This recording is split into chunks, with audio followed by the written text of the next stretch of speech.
Hello बच्चों, इस video में हम कक्षा 10 के गणित का एक सैम्पल पेपर सॉल्व करने वाले हैं। ठीक है, तो चलते हैं। इसमें देखो टाइम दिया गया है 3 घंटे में करना है। ठीक है, 15 मिनट पढ़ने के लिए दिया गया है और पूर्णांक जो है वो 70 नंबर का है। 2 खंड में रहेगा। इसमें एक खंड है जिसमें 20 अंक के रहेंगे, 20 बहुविकल्पीय प्रश्न है ना, और खंड बा में 50 अंक के क्वेश्चन रहेंगे। ठीक है, तो चलते हैं। पहला खंड देखते हैं। कह रहा है कि एक परिमेय संख्या का दशमलव प्रसार सदैव होता है। पहला ऑप्शन है अशांत होता है, दूसरा ऑप्शन है शांत होता है, तीसरा है उपयुक्त दोनों, और चौथा है इनमें से कोई नहीं। तो देखो, कोई भी परिमेय संख्या अगर होती है तो उसका जो दशमलव प्रसार है वो अशांत भी हो सकता है और शांत भी हो सकता है। जैसे एक एग्जाम्पल के लिए देखते हैं। जैसे मान लो हम एग्जाम्पल में लेते हैं 3/2 ले लेते हैं। ठीक है, ये एक परिमेय संख्या है। ठीक है, 3/2 को अगर दशमलव में करते हैं तो क्या हो जाएगा, ये 1.5 हो जाएगा, है ना। तो ये 1.5 कैसा है, ये एक तरीके का शांत दशमलव संख्या है ना।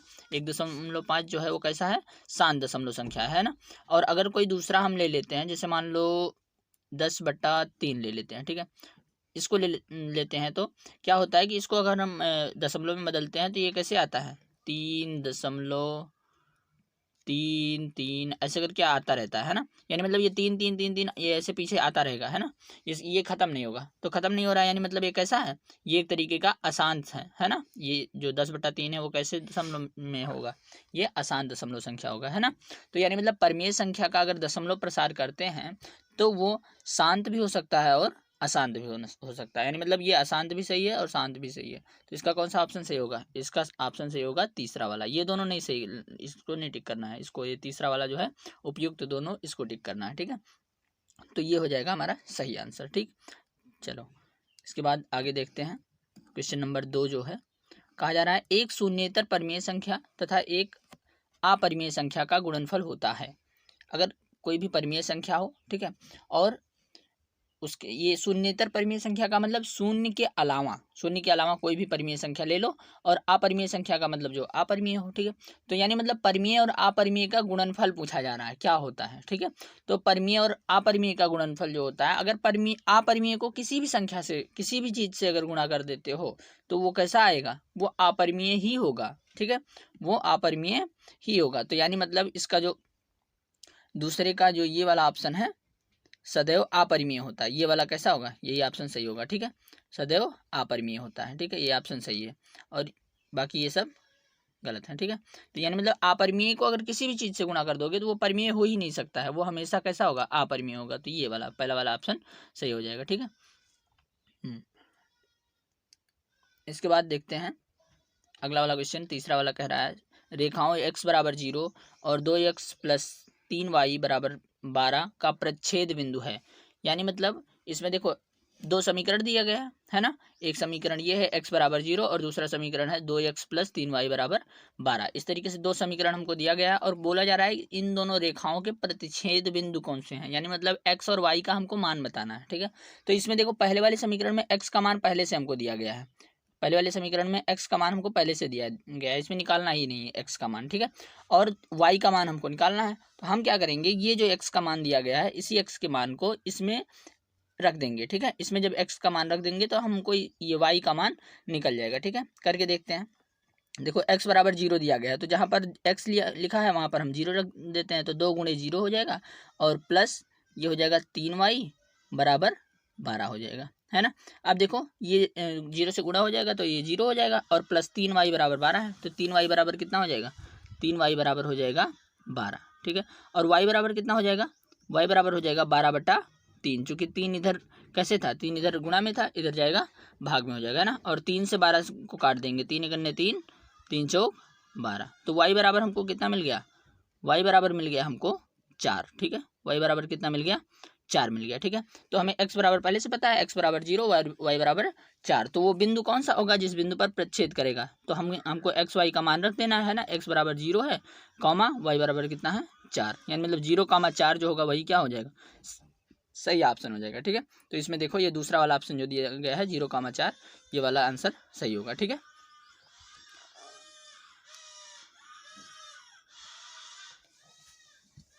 इसके बाद चौथा वाला क्वेश्चन देखते हैं। ठीक है, चौथा वाला क्वेश्चन है, कह रहा है कि वह सबसे बड़ी संख्या जिससे 70 और 125 को विभाजित करने पर क्रमशः शेषफल 5 और 8 प्राप्त होता है। ठीक है, तो इसमें इसका कहने का मतलब ये है कि अगर कोई ऐसी बड़ी संख्या हमको चाहिए जिससे क्या हो, 70 में भाग दें तो 5 शेष मिले, यानी मतलब 70 में से अगर 5 घटा देंगे 65 मिलेगा। 65 को ये क्या होगा, पूरी तरीके से काट देगा। ठीक है, यानी मतलब वो बड़ी से बड़ी संख्या जो होगी वो 70 में से 5 घटाएंगे, जब 65 जो मिलेगा 65 को पूरी तरीके से काट देगी। और 125 से 8 घटाएंगे तो 117 मिल जाएगा, तो 117 को भी पूरी तरीके से काट देगी। ठीक है, तो हमको पता क्या करना है, हमको पता करना है कि 65 और 117 को पूरी तरीके से काटने वाली बड़ी से बड़ी संख्या चाहिए। ठीक है, 65 और 117 को काटने वाली बड़ी से बड़ी संख्या चाहिए। ठीक है, तो इसके लिए हम क्या करेंगे, इसमें देखो ऑप्शन सही देख लेते हैं। ऑप्शन में देखो 65 जो है, 65 क्या करता है, 65 को काट देगा लेकिन 117 को नहीं काटेगा, है ना। 117 जो है 65 से नहीं कटेगा। और ये जो है ये तो देखो बहुत बड़ी संख्या है ना, ये जो चौथा वाला ऑप्शन है ये भी बड़ी संख्या है। तो इस ये तीनों ऑप्शन जो होंगे वो कैसे होंगे, ये गलत होंगे, है ना। ये भी नहीं होगा, ये भी नहीं होगा, ये भी नहीं।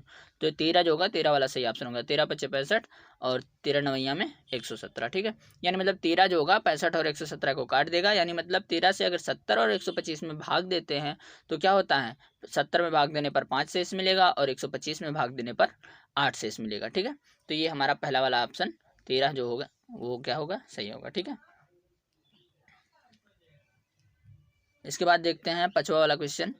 पांचवा वाला क्वेश्चन दिया गया, कह रहा है समीकरण 2x + ay = 1 है और 3x - 5y = 7 है का कोई भी हल नहीं होगा यदि a का मान होगा। यानी मतलब इसमें पूछा जा रहा है कि a का क्या मान हम रख दें, a के किस मान के लिए इस जो समीकरण दिया गया है, ये वाला दोनों समीकरण जो दिया गया है, पहला समीकरण जो है ये और दूसरा समीकरण ये है ना। तो इन दोनों समीकरण का कोई भी हल ना हो। ठीक है, ए का हमें ऐसा मान पता करना है ताकि क्या हो कि इन दोनों समीकरण का कोई भी हल ना हो। तो कोई भी हल ना होने का मतलब ये है, जो समीकरण, जिस रेखा का समीकरण हाँ एक दूसरे से समांतर होता है, जिस रेखा का समीकरण एक दूसरे से समांतर होता है उसे उस समीकरण में क्या होता है कि उस समीकरण का कोई भी हल नहीं निकाला जा सकता। यानी मतलब वो जो समांतर होगा तो वो एक दूसरे को कभी भी प्रतिच्छेदित नहीं करेगा, है ना। दोनों समांतर रहेंगी रेखाएं। तो दोनों समांतर रेखाएं कब होती हैं, तो इसके लिए हमको पता है, क्या पता है, अगर हमारा a1/a2 बराबर होता है b1/b2 के और वो बराबर होता है c1/c2 के। अब ये a1 b1 c1 a2 b2 c2 ये सब क्या है, ये देखो जो x के बगल में गुणे में लिखा होता है इसको बोलते हैं हम a। ठीक है, और जो y के बगल में लिखा रहता है इसको हम b मानते हैं। ठीक है, और ये जो लिखा है अलग से एक गिनती इसको बोलते हैं हम c। ठीक है, तो इसको देखो, इसमें क्या है कि a1 जो है, a1 इसमें कितना दिया गया है, 2 दिया गया, और a2 कितना दिया गया, 3 दिया गया। यानी मतलब इसके बगल जो लिखा रहेगा उसको a1 मानेंगे, इसके बगल में जो लिखा रहेगा उसको a2 मानेंगे। ठीक है, तो हमें इसी पर इसका मान रख देना है। ठीक है, इसी पे इसका मान रख देंगे। अब देखो ये a1 जो है, a1 कितना है, 2 है। ठीक है, और बटा a2 कितना है, a2 जो है वो 3 है, तो 2 बटा कितना हो गया, 3 हो गया। ठीक है, बराबर। अब देखो b1 कितना गया, लिखा गया है, b1 तो a लिखा गया है। ठीक है, तो b1 के स्थान पर क्या लिख देते हैं हम, a लिख देते हैं। ठीक है, यहाँ पर हो जाएगा a/b2 कितना लिखा गया है, -5, है ना, तो यहाँ पर लिख देते हैं -5। ठीक, अब देखो ये -5 इधर बटे में है, इधर जाएगा तो गुणे में हो जाएगा, तो a बराबर हो जाएगा हमारा, a बराबर हो जाएगा 2/3 और गुणे में क्या हो जाएगा, गुणे में हो जाएगा -5।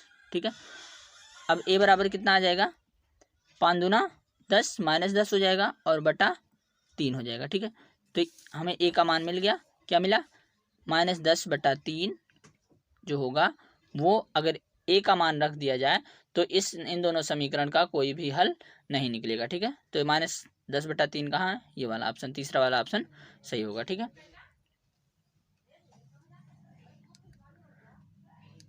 इसके बाद देखते हैं छठवां वाला क्वेश्चन। कहा गया है कि द्विघात समीकरण 2x² - 4x + 3 = 0 के बारे में निम्न कथनों पर विचार करो। ठीक है, इसमें 4 ऑप्शन दिए गए हैं। कह रहा है कि दिए गए समीकरण का विविक्तर 0 से कम है, ये हमको इसके विविक्तर के बारे में जानकारी पूछा जा रहा है ना, तो इसका विविक्तर पहले निकाल लेंगे तो हमको पता चल जाएगा कि विविक्तर किस तरीके से है ना, शून्य है या शून्य से कम है, शून्य से ज़्यादा है, कैसा है, ठीक है, हमको उसका मान मिल जाएगा। और दूसरा ऑप्शन कह रहा है समीकरण के कोई मूल वास्तविक नहीं है, और अगर इसका समीकरण ये जो विविक्तर निकलेगा, अगर इस विविक्तर का मान 0 से कम हो जाएगा यानी मतलब वास्तविक मूल नहीं होगा, नहीं तो वास्तविक मूल होगा, है ना। समीकरण का विविक्तर शून्य है, समीकरण के मूल वास्तविक हैं, ठीक है, ये सब इसके ऑप्शन दिए गए। तो हम सबसे पहले क्या करते हैं, इसका विविक्तर निकाल लेते हैं, ठीक है। सबसे पहले हम इसका विविक्तर निकाल लेते हैं। विविक्तर का फार्मूला क्या होता है, √b² माइनस 4ac, ठीक है, ये होता है इसके विविक्तर का फार्मूला, ठीक। अब देखो इसमें हम क्या करेंगे, सबका मान रख देंगे। हमको पता है कि ये वाला जो एक्स स्क्वायर के बगल में होता है उसको a मानते हैं, जो एक्स के बगल में होता है उसको b मानते हैं, और जो गिनती होता है उसको c मानते हैं, ठीक है। तो हमारे पास b कितना है, b दिया गया हमको -4 है ना, तो ये हो जाएगा -4 का स्क्वायर -4 गुणे a का मान 2 दिया गया है और c का मान 3 दिया गया है ना, ये c है, ये b है, ये a है, ठीक है। तो इस तरीके से इसका मान रख देंगे, है ना, और उसके बाद हमें मिल जाएगा। अब देखो -4 का स्क्वायर जो होगा 4 चौक 16 हो जाएगा, ठीक है, माइनस में होगा तो माइनस माइनस का गुणा होगा तो प्लस हो जाएगा, ठीक है। तो ये हो जाएगा 16 -4 दूना 8 त्रिक 24, है ना। तो ये देखो क्या हो जाएगा, बराबर √24 में से 16 को घटाएंगे, उल्टा घटाएंगे, है ना, इसमें ये माइनस तो आगे माइनस लग जाएगा, है ना, और 24 में से 16 को घटाएंगे तो कितना आ जाएगा, -8, है ना। तो ये देखो विविक्तर जो हमारा आया वो कितना आया, विविक्तर जो आया वो आया हमारा -8, ठीक है, ये है हमारा विविक्तर। अब देखो ये विविक्तर जो है माइनस में है ना, विविक्तर जो है माइनस में है, यानी मतलब ये शून्य से कम है, ये वाला ऑप्शन तो सही है ना। और अगर शून्य से कम होता है, विविक्तर अगर शून्य से कम होता है तो उसका मूल वास्तविक नहीं होता, यानी मतलब ये वाला भी ऑप्शन सही हो जाएगा, है ना। और बाकी ये दोनों तो गलत ही है, क्योंकि समीकरण का विविक्तर शून्य है कह रहा है, तो शून्य तो है नहीं, और समीकरण के मूल वास्तविक है, वास्तविक होगा नहीं, जो कि माइनस में है, ठीक है। यानी मतलब ये पहला और दूसरा वाला दोनों ऑप्शन क्या है, सही है, ठीक है। अब देखो इसमें क्या दिया गया है, इसमें देखो दिया गया है कि निम्नलिखित में से सही उत्तर का चयन कीजिए, ठीक है। इसमें देखो ये जो ऊपर दिए गए थे, ये देखो ये पहला और दूसरा ऑप्शन जो सही था, यानी मतलब ए और बी दोनों सही है, हमें ये पहला वाला ऑप्शन में जो दिया गया ए और बी सही है, तो हमारा ये वाला ऑप्शन जो होगा, पहला वाला ऑप्शन, ये क्या होगा, इसी को हम सही मानेंगे, ठीक है, ये ए और बी जो होगा ये सही ऑप्शन होगा, ठीक है। इसके बाद अब आगे देखते हैं 7वां वाला क्वेश्चन। कहा जा रहा है AOBC एक आयत है, ठीक है, एक आयत दिया गया है AOBC, और कहा जा रहा है इसके 3 शीर्ष दिए गए हैं, ए दिया गया, ओ दिया गया, बी दिया गया, ठीक है, इस तरीके से 3 शीर्ष दिए गए हैं, ठीक। और उसके बाद कहा जा रहा है कि इसका विकर्ण है, विकर्ण की लंबाई बताना है, ठीक है। तो सबसे पहले हम क्या करते हैं कि इसका एक आयत बना लेते हैं, ठीक है। इसके लिए सबसे पहले हम एक आयत बना लेते हैं।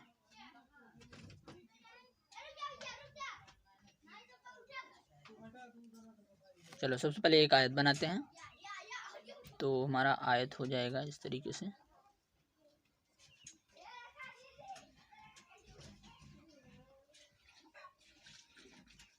ठीक। और हमारा एक बिंदु ये हो जाएगा ए, ठीक है, ए बिंदु का मान कितना दिया गया 0,3, और एक बिंदु है हमारा बी, ठीक है, बी का मान दिया गया है हमको 0,3, सॉरी बी नहीं है, ये जो है ओ है ना, ये बिंदु हमारा ओ है, और ओ दिया गया 0,3, ठीक है। और एक बिंदु है हमारा बी, ठीक है, बी जो है वो दिया गया 5,0, ठीक है। इसमें क्या है कि ये ओ का मान शायद गलत दिया गया है, क्योंकि एक ही बिंदु दो नहीं हो सकते हैं, ठीक है। तो कोई बात नहीं, हमको मतलब किससे है, ए और बी से हमको मतलब है, ठीक है, हमको ओ से कुछ लेना देना नहीं है, ठीक है। तो हमारा जो विकर्ण होगा वो कौन सा हो जाएगा, ए से हम क्या करेंगे, बी को मिला देंगे, ये हमारा विकर्ण हो जाएगा, ठीक है। तो विकर्ण क्या हो जाएगा, ए बी, विकर्ण क्या हो जाएगा, ए बी। हमको ए बी की लंबाई पता करना है, ठीक है। तो ए बी की लंबाई हम कैसे पता करेंगे, हमको क्या दिया गया है, हमको दो बिंदुओं के जो बिंदु दिए गए हैं, ये दोनों बिंदु, इसके एक्स और वाई का मान दिया गया है ना। तो इस तरीके से हम इसके एक्स और वाई के मान से हम क्या करेंगे, ए बी की दूरी पता करेंगे, दूरी के सूत्र से, ठीक है। हमने पढ़ा है दूरी का सूत्र क्या होता है, दूरी का सूत्र पढ़ा है हमने, x2 - x1 का square plus y2 minus y1 का स्क्वायर। ठीक है, ये होता है हमारा दूरी का सूत्र। ठीक है, अब देखो इसमें मान रख देते हैं x2 x1 y2 y1 का। x2 जो होगा ये 5 हो जाएगा है ना, और x1 जो होगा 0 हो जाएगा। तो 5 में से 0 को माइनस करेंगे कितना हो जाएगा, 5 ही रह जाएगा ना, तो 5 का स्क्वायर हो जाएगा। प्लस y2 माइनस y1, 0 में से 3 को माइनस करना है ना, 0 में से 3 को माइनस करेंगे -3 हो जाएगा है ना, तो ये हो जाएगा -3 का स्क्वायर। ठीक, अब देखो इसके बाद हमको मिल जाएगा √5 का स्क्वायर 25 हो जाएगा, और -3 का स्क्वायर जो होगा वो माइनस माइनस में गुणा होगा तो प्लस हो जाएगा। ठीक है, 3 त्रिक का 9 हो जाएगा। ठीक है, और ये हो जाएगा बराबर करके √ में 25 और 9 को जोड़ेंगे तो कितना हो जाएगा, 34 हो जाएगा। 25 और 9 को जोड़ेंगे कितना हो जाएगा, √34। ठीक है, तो देखो हमारा जो आंसर आया वो कितना आया, ए बी बराबर कितना आ गया, √34, जो कि हमारा तीसरा वाला ऑप्शन दिया गया है √34। ठीक है, तो हमारा ये तीसरा वाला ऑप्शन जो होगा वो सही होगा, ये √34 देखो तीसरा ऑप्शन दिया गया। तो यही होगा हमारा क्या, विकर्ण का लंबाई। ठीक है, विकर्ण की लंबाई कितना हो जाएगा, √34 हो जाएगा। ठीक है, इसके बाद अगला क्वेश्चन देखते हैं। अगला क्वेश्चन दिया गया है, कह रहा है कि यदि समीकरण x² + kx - 5/4 बराबर 0 का एक मूल 1/2 है। ठीक है, ये एक समीकरण हमको दिया गया है इस तरीके से। ठीक है, समीकरण दिया गया है कि x² + kx - 4 बराबर 0 का एक मूल दिया गया है। ठीक है, ये समीकरण है, इसका मूल 1 दिया गया है। ठीक है, हमें पता है इसके 2 मूल होंगे, चूंकि ये इसकी घात कितना है, इसकी घात 2 है, तो अगर x की घात 2 है तो इसके मूल कितने होंगे, 2 होंगे। ठीक है, अब एक मूल तो हमको दिया गया है। ठीक है, दूसरा मूल नहीं दिया गया है। ठीक है, और पूछा जा रहा है हमको k का मान ज्ञात करो। ठीक है, मूल दिया गया है तो k का मान हम ज्ञात कर सकते हैं। कैसे ज्ञात कर सकते हैं, हमें इस मूल को x का मान रख देना है। इस मूल को क्या करना है, x का मान रख देना है। जो मूल होता है वो x का मान ही होता है। ठीक है, तो x का मान एक तरीके से हमको दिया गया है, तो x का मान हम रख देंगे और उसके बाद क्या होगा, k का मान हमको मिल जाएगा। ठीक है, तो रखते हैं x जहाँ पर है वहाँ पर हम 1/2 लिख देते हैं, तो ये हो जाएगा 1/2 का स्क्वायर प्लस k का मान k ही रखते हैं और 1/2 हो जाएगा यहाँ पर गुणे में है ना, -5/4 हो जाएगा बराबर 0 हो जाएगा। ठीक है, देखो ये -5/4 जो है ये इधर माइनस में है, उधर जाएगा प्लस में हो जाएगा, और ये जो है ये इधर प्लस में है, उधर जाएगा माइनस में हो जाएगा। तो ये पहले हम गुणा करा देते हैं। ठीक है, स्क्वायर कर लेते हैं, 1/4 हो जाएगा। ठीक है, ये हो जाएगा 1/4 प्लस k/2 हो जाएगा ये है ना, k को 1 से गुणा करेंगे k, और ये 2 हो जाएगा, -5/4 बराबर 0 हो जाएगा। ठीक है, अब देखो ये इधर जाएगा प्लस में हो जाएगा, और ये -4 उधर जाएगा तो माइनस में हो जाएगा। ठीक है, तो ये हो जाएगा k/2 बराबर 5/4 -1/4। ठीक है, अब देखो इसके हर समान है तो घट जाएगा, ये हो जाएगा 4/4, और 4/4 अगर इस तरीके से ऊपर नीचे कट जाएगा, और बराबर कितना हो जाएगा 1 के। ठीक है, तो k/2 बराबर कितना हो गया, k/2 बराबर 1 मिल गया। तो k बराबर कितना हो जाएगा, k बराबर हो जाएगा हमारे पास, ये 2 इधर कैसे है, भाग में उधर जाएगा गुणे में हो जाएगा, तो k बराबर मिल गया हमको 2। ठीक है, और हमको क्या करना था, k का ही मान तो पता करना था, k का मान है, तो k का मान कितना हो गया, 2 मिल गया है ना, ये पहला वाला ऑप्शन हमारा सही हो जाएगा। ठीक है, पहला वाला ऑप्शन जो 4 है, सॉरी 2 है, ये सही हो जाएगा। ठीक, तो हमने 8वां क्वेश्चन लगा लिया। अब इसके बाद 9वां वाला देखते हैं। कहा जा रहा है 2 त्रिभुज समरूप होते हैं। ठीक है, कंडीशन बताई गई है कि कब कब समरूप होते हैं, कब कब समरूप नहीं होते हैं। तो कहा जा रहा है कि 2 त्रिभुज समरूप होते हैं यदि इनके संगत कोण बराबर हों।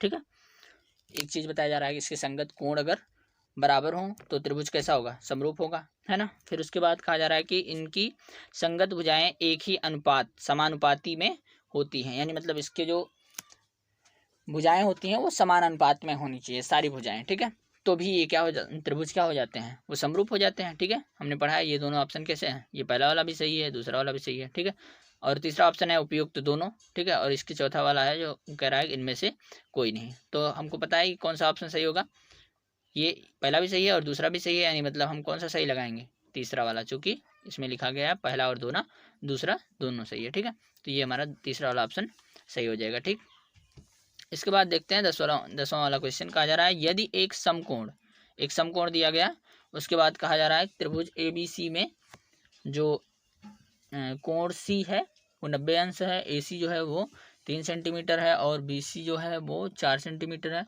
तो बिंदु C से जाने वाली मध्यिका की माप ज्ञात करना है। ठीक है, तो इसमें क्या है कि मध्यिका दिया गया है, ये गलत दिया गया है। ठीक है, ये मध्यिका नहीं होना चाहिए। यहाँ पर जो मध्यिका दिया गया है ये मध्यिका नहीं होना चाहिए। यहाँ पर ये चूंकि मध्यिका जो होती है, अगर इस तरीके से हम बनाते हैं, इस तरीके से मान लो अगर हम त्रिभुज बना लेते हैं, तो ये क्वेश्चन एक तरीके से गलत दे दिया गया है।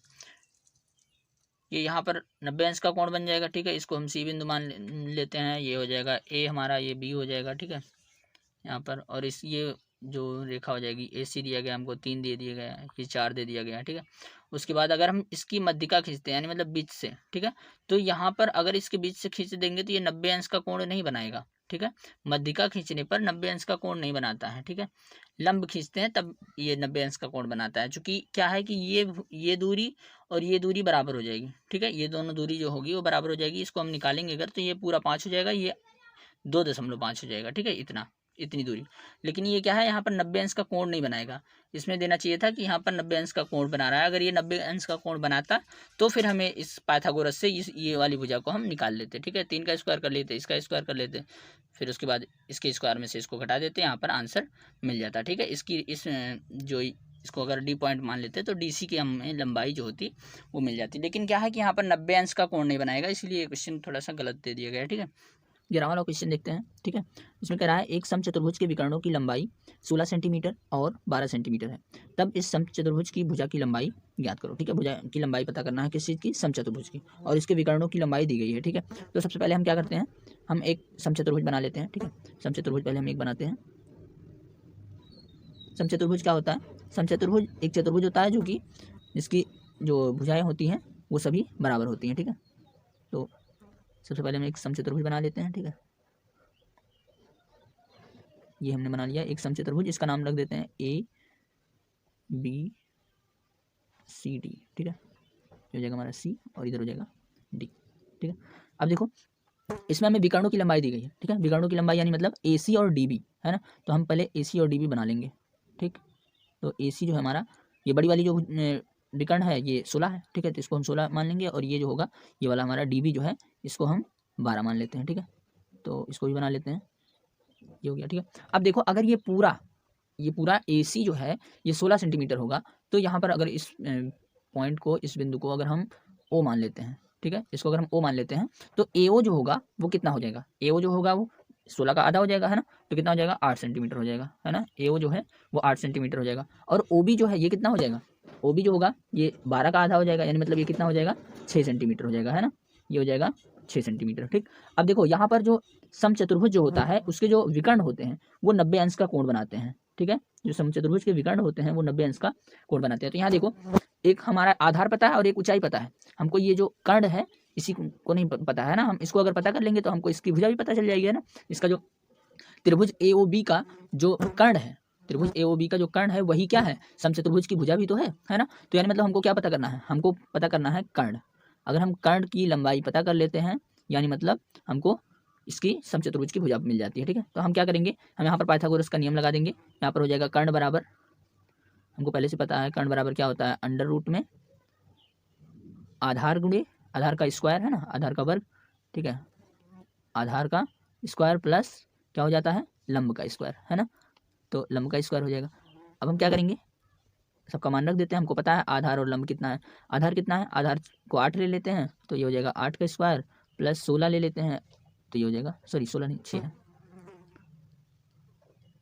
ठीक, ये है 6 का स्क्वायर। ठीक है, तो 8 का स्क्वायर प्लस 6 का स्क्वायर कितना हो जाएगा, 8 × 64 और 64 प्लस 36 हो जाएगा, है ना, 64 प्लस 36, तो ये हो जाएगा अंडर रूट में 100।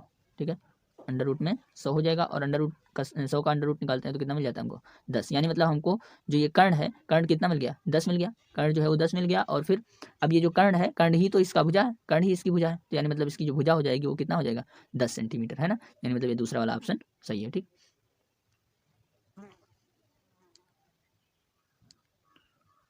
इसके बाद 12वां वाला क्वेश्चन देखते हैं। कह रहा है कि दो समरूप त्रिभुजों की भुजाएं 4:9 के अनुपात में है। ठीक है, दो त्रिभुज हैं जो कि कैसे हैं, समरूप हैं। ठीक है, दो त्रिभुज हैं जो कि कैसे हो, समरूप हैं, और उनकी भुजाओं का अनुपात दिया गया है 4:9 के अनुपात में है। ठीक है, और उसके बाद कहा जा रहा है इन त्रिभुजों के क्षेत्रफलों का अनुपात होगा, इन त्रिभुजों के क्षेत्रफल का अनुपात पता करना। ठीक है, तो हमको पता है, क्या पता है, हमको एक चीज पता है कि जो भुजाओं का अनुपात का स्क्वायर होता है, भुजाओं के अनुपात का स्क्वायर, यानी मतलब पहले वाले त्रिभुज की भुजा को भुजा 1 मान लेते हैं और दूसरे वाले त्रिभुज की भुजा को भुजा 2 मान लेते हैं। ठीक है, तो भुजा 1 का स्क्वायर जो होता है उसका स्क्वायर करते हैं और भुजा 2 का स्क्वायर करते हैं। ठीक है, बटे में, तो ये हो जाता है हमारा पहले वाले त्रिभुज का क्षेत्रफल, यानी मतलब क्षेत्रफल एक का बटा क्षेत्रफल 2। ठीक है, यानी मतलब हो जाता है क्षेत्रफल 1 बटा क्षेत्रफल 2। ठीक, तो हमको क्या पता करना है, हमको क्षेत्रफल के अनुपात पता करने हैं, भुजाओं के अनुपात दिए गए हैं, तो हम भुजा 1 भुजा 2 के स्थान पर 4 और 9 को रख देते हैं और उसके बाद हमको क्षेत्रफल 1 बटा क्षेत्रफल 2 मिल जाएंगे। ठीक है, तो इसको हम कैसे रखेंगे, भुजा 1 के स्थान पर 4 लिख देते हैं, बटा भुजा 2 है वहाँ पर 9 लिख देते हैं, तो 4 का स्क्वायर बटा 9 का स्क्वायर, ये हो जाएगा हमारा क्या, क्षेत्रफल 1 बटा क्षेत्रफल 2। ठीक है, तो ये 4 का स्क्वायर कितना होता है 16 बटा 9 का स्क्वायर कितना हो जाएगा 81, है ना। तो हमारा कौन सा ऑप्शन सही है, 16:81, है ना, चौथा वाला ऑप्शन है 16:81। ठीक, तो ये वाला ऑप्शन जो होगा हमारा सही होगा। ठीक है, यही जो होगा वो दोनों त्रिभुजों के क्षेत्रफलों का अनुपात होगा। ठीक है, 13वां वाला देखते हैं। कह रहा है कि यदि 4 गुणे tan थीटा बराबर 3 है तो 4 sin theta minus cos theta बटा 4 sin theta plus cos theta ये किसके बराबर है। ठीक है, तो हमको सबसे पहले क्या करना है, एक त्रिभुज बना लेना है। कैसा त्रिभुज बनाना है, समकोण त्रिभुज। ठीक है, हमको क्या करना है, एक समकोण त्रिभुज बना लेना है इस तरीके से। ठीक है, और देखो हमको क्या दिया गया है, 4 tan थीटा दिया गया है। ठीक है, 4 tan थीटा, तो हम लिख देंगे 4 tan थीटा बराबर कितना दिया गया है, 3 दिया गया। तो ये 4 इधर गुणे में है, इधर जाएगा तो भाग में हो जाएगा, है ना। तो हम इसको लिख सकते हैं tan थीटा बराबर 3/4 हो जाएगा, है ना। और देखो हमको पता है tan थीटा बराबर क्या होता है, tan थीटा बराबर क्या होता है, tan थीटा जो होता है, जैसे मान लो अगर ये यहाँ पर 90 अंश का कोण है, ठीक है, समकोण त्रिभुज में, और ये क्या है, ये हमारा थीटा मान लेते हैं, इसको मानते हैं थीटा, तो ये लंब हो जाएगा, ये आधार हो जाएगा, है ना, ये लंब हो जाएगा, ये आधार हो जाएगा। ठीक है, तो अब देखो tan थीटा बराबर क्या होता है, लंब बटे आधार, है ना। tan थीटा बराबर क्या होता है, लंब बटे आधार होता है, तो लंब बटे आधार यानी मतलब लंब इसमें 3 हो जाएगा, है ना, लंब जो है इसमें 3 हो जाएगा और आधार जो है वो कितना हो जाएगा, 4 हो जाएगा। ठीक है, तो इस तरीके से हम लंब और आधार के अनुपात को लिख सकते हैं। ठीक है, तो यहाँ पर लंब के स्थान पर हम क्या लिख सकते हैं, यहाँ पर 3 लिख सकते हैं और यहाँ पर क्या लिख सकते हैं, 4 लिख सकते हैं, है ना। a बराबर 4 हो गया और यल बराबर कितना मिल गया हमको, 3 मिल गया, है ना। ठीक, अब देखो हमको ये 4 पता चल गया आधार और लंब जो है वो 3 पता चल गया, तो हम इस पे कर्ण निकाल सकते हैं, है ना, कर्ण निकाल सकते हैं, कर्ण का फार्मूला लगाएंगे और निकाल लेंगे। क्या होता है कर्ण बराबर होता है अंडर रूट आधार का स्क्वायर प्लस लंब का स्क्वायर, यानी मतलब 3 का स्क्वायर प्लस 4 का स्क्वायर हो जाएगा, 3 3 का 9 हो जाएगा और प्लस 4 4 16। ठीक है, तो ये हमारा निकल रहा है क्या, कर्ण निकल रहा है। ठीक है, तो कर्ण बराबर हो जाएगा अंडर रूट 25, है ना, और ये बराबर आ जा रहा है 5। ठीक है, अंडर रूट निकालेंगे तो 5 हो जाएगा, यानी मतलब इसका जो कर्ण है वो कितना आ गया, कर्ण जो है वो 5 आ गया। ठीक है, अब देखो कर्ण हमको मिल गया, अब इसके बाद हम क्या करेंगे, sine theta cos theta sine theta cos theta, ये 4 चीजें हैं, है ना, 2 चीजें हैं एक तरीके से देखा जाए तो। साइन थीटा का मान निकाल लेते हैं इसमें से और कॉस थीटा का मान निकाल लेते हैं। ठीक है, तो साइन थीटा क्या होता है, साइन थीटा जो होता है वो क्या होता है, लंब बटा कर्ण होता है ना, यानी मतलब 3/5 हो जाएगा, लंब जो है वो 3 दिया गया है और कर्ण कितना दिया गया है, 5 दिया गया है। ठीक है, इतना चीज हमको पता है, तो साइन थीटा बराबर 3/5 हो जाएगा। और कॉस थीटा बराबर क्या हो जाएगा, कॉस थीटा बराबर ये हो जाएगा, कॉस थीटा बराबर होता है आधार और बटा कर्ण, यानी मतलब आधार कितना दिया गया है, 4 दिया गया और कर्ण कितना हो जाएगा 5, यानी मतलब 4/5 हो जाएगा। ठीक, तो कॉस थीटा जो है वो कितना हो जाएगा, 4/5 हो जाएगा। ठीक, अब हमें सबका मान मिल गया है, अब हम इसी में सबका मान रख देते हैं और उसके बाद हमको मिल जाएगा क्या आंसर। ठीक है, तो 4 गुणे साइन थीटा, तो साइन थीटा कितना है 3/5 है, 4 से गुणा करेंगे तो कितना हो जाएगा, 4 3 12/5 हो जाएगा, है ना, कितना हो जाएगा 12/5। ठीक है, 12/5 हो जाएगा। इसके बाद देखो अब यहाँ पर क्या है, माइनस है, तो माइनस लगा देते हैं। कॉस थीटा कितना दिया गया है, कॉस थीटा हमारा 4/5 दिया गया है। ठीक है, तो ये हो जाएगा 4/5। ठीक, और बटे में है कितना, 4 गुणे साइन थीटा, फिर वही चीज़ लिखना है 12/5, है ना, 12/5 और इस बार माइनस लगा है तो माइनस लगा देते हैं। कॉस थीटा बराबर दिया गया है, सॉरी ऊपर माइनस था यहाँ प्लस है। ठीक, अब कॉस थीटा दिया गया है कितना 4/5, तो 4/5 को जोड़ देना है, तो बराबर हो जाएगा हमारा, इसको जोड़ेंगे ऊपर ऊपर का माइनस हो जाएगा, तो 12 में से 4 जाएगा तो 8/5 हो जाएगा। ठीक है, 8/5 और बटे में हो जाएगा 12 और 4 को जोड़ देंगे, है ना, 16/5 हो जाएगा। ठीक, 16/5। ठीक है, अब ये देखो 5 5 कट जाएगा। ठीक है, 5 5 जो होगा वो कट जाएगा और ये हो जाएगा 8/16, 8/16 16 और ये भी कट जाएगा, 8 1 8 8 दूना 16, तो ये आ जाएगा 1/2। ठीक है, ये हमारा क्या हो जाएगा, आंसर हो जाएगा। 1/2 कहाँ पर है, ये तीसरा वाला है ना, तो तीसरा वाला ऑप्शन सही हो जाएगा। ठीक, चलो अब 14वां वाला देखते हैं। ठीक है, कह रहा है कि साइन 75 अंश बटा कॉस 15 का मान होगा। ठीक है, तो इसमें क्या करेंगे हम, इसमें देखो साइन 75 को 90 माइनस थीटा लिख सकते हैं, इसको लिख सकते हैं साइन 90 माइनस 75, 90 75 को 90 माइनस 15 लिख सकते हैं, है ना, 75 को 90 माइनस 15 लिख सकते हैं, 90 माइनस 15, है ना, इसमें कोई दिक्कत नहीं है, 90 माइनस 15 75 ही होता है। ठीक है, तो 75 के स्थान पे हम लिख सकते हैं 90 माइनस 15, और यहाँ पर देखो कॉस 15 पहले से दिया गया है। ठीक है, और हमको पता है, क्या पता है कि साइन 90 माइनस थीटा जो होता है वो होता है कॉस थीटा, है ना, इसको अगर थीटा मान लेते हैं 15 को, तो ये 90 माइनस थीटा हो जाएगा, और 90 माइनस थीटा जो होता है वो क्या होता है, कॉस थीटा होता है ना, साइन 90 माइनस थीटा बराबर कॉस थीटा, तो यहाँ पर हम लिख सकते हैं कॉस 15 अंश, लिख सकते हैं ना, और यहाँ नीचे हो जाएगा, नीचे भी cos 15 अंश हो जाएगा, है ना, cos 15 अंश, तो देखो cos 15 ऊपर नीचे है, तो ये दोनों कट जाएंगे, एक आ जाएगा, है ना, तो बराबर क्या हो जाएगा, एक, है ना, बराबर हमारा आंसर जो है वो एक हो जाएगा। ठीक, अब इसमें देखो कहाँ कौन सा ऑप्शन सही है, दूसरा वाला है ना, दूसरे में बताया जा रहा है कि इसके बराबर क्या होगा, एक होगा। ठीक है, तो दूसरा वाला ऑप्शन हमारा सही है। ठीक, 15 वाला देखो, कहा जा रहा है यदि एक वृत्त का परिमाप वर्ग के परिमाप के बराबर है। ठीक है, एक वृत्त दिया गया, उसका परिमाप जो है एक वर्ग के परिमाप के बराबर है, तो उनके क्षेत्रफल का अनुपात पता करना है। ठीक है, तो हम सबसे पहले एक काम करते हैं कि दोनों बना लेते हैं। ठीक है, एक वृत्त दिया गया है, एक वृत्त बना लेते हैं, और उसके बाद एक हम बना लेते हैं वर्ग। ठीक है, एक वर्ग बना लेते हैं,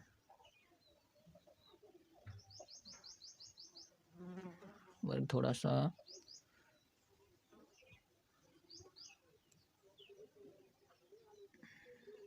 ठीक है, ये हमारा एक वर्ग हो गया। ठीक, अब इस वर्ग की जो भुजा है, इस वर्ग की भुजा को हम ए मान लेते हैं। ठीक है, इस वर्ग की भुजा को हम ए मान लेते हैं, और इसका जो त्रिज्या है, वृत्त की जो त्रिज्या है, इसको हम आर मान लेते हैं। ठीक है, इस त्रिज्या को हम आर मान लेते हैं। तो हमको पता है कि अगर इसमें दिया गया है कि यदि एक वृत्त का परिमाप और वर्ग का परिमाप के बराबर है, यानी मतलब इसका परिमाप इसके परिमाप के बराबर है, तो इसका परिमाप क्या होता है, इसका परिमाप जो होता है वो होता है 2πr, है ना, इसका परिमाप क्या होता है 2πr, और इसका परिमाप क्या होता है, इसका परिमाप क्या होता है, इसका परिमाप होता है 4 गुणे ए, है ना, 4 गुणे ए, यानी मतलब हमको 2πr और 4a ये दोनों बराबर बता रहा है ना, इसमें 2πr और 4a बराबर बता रहा है, तो हम a और r में क्या करेंगे, अनुपात पता कर लेंगे। सबसे पहले हम a और r में अनुपात पता कर लेंगे। ठीक, कैसे पता करेंगे, हम इन दोनों को एक दूसरे के बराबर लिख देंगे, तो a बराबर हमको मिल जाएगा, कुछ r का मान मिल जाएगा, है ना, तो इसमें हम रखते हैं पहले 2πr बराबर 4a।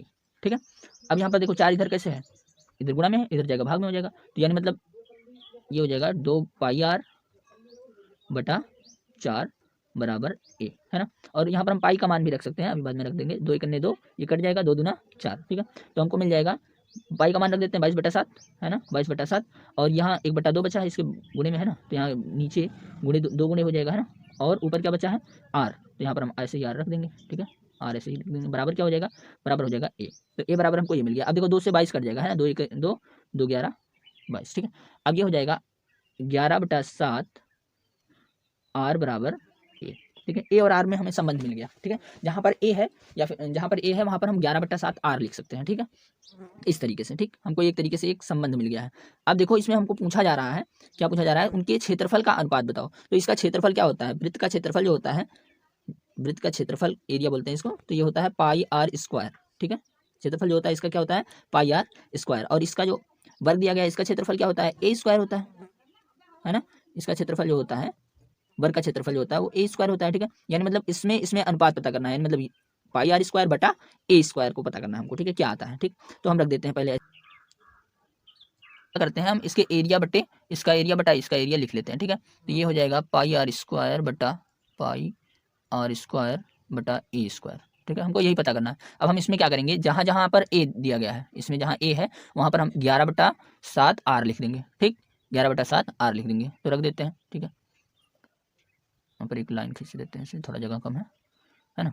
अब इधर लिख देते हैं, पाई की जगह पर हम 22/7 लिख सकते हैं, पाई की जगह पर 22/7 लिख सकते हैं, गुणे आर स्क्वायर, तो आर स्क्वायर तो ऐसे ही रहने देंगे। ठीक है, और बटे में हो जाएगा ये आर स्क्वायर के बटा में 1 लिख सकते हैं। ठीक है, और बटे में है ए स्क्वायर, तो ए जहाँ पर है वहाँ पर हम 11/7 आर लिख सकते हैं। ठीक है, तो इसके स्थान पर रख देंगे हम 11